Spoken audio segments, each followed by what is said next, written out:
ఇవి ధనియాలు చల్లిన ఇయాల్టికి 6 రోజులు అవుతుందండి. ఈ మాత్రం మొక్కలైతే వచ్చాయి. ఇప్పుడే అన్నీ కూడా మంచిగా పెరుగుతున్నాయన్నమాట.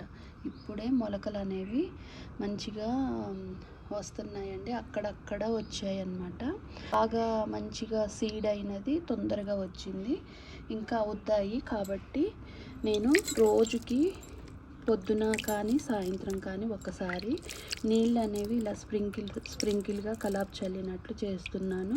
స్ప్రేతో కొట్టినా కూడా పర్వాలేదండి. అవి అలా చేసినా కూడా బాగానే ఉంటుంది. ఇలా జస్ట్ మనం అవి మట్టి తడిచి పదునుండేలాగా చూసుకోవాలన్నమాట. ఇవి కొంచెం బాగా పెరిగి అన్నీ కూడా బాగా వచ్చేలాగా మనం రోజు కొంచెం నీళ్ళు చల్లుకోవాలి.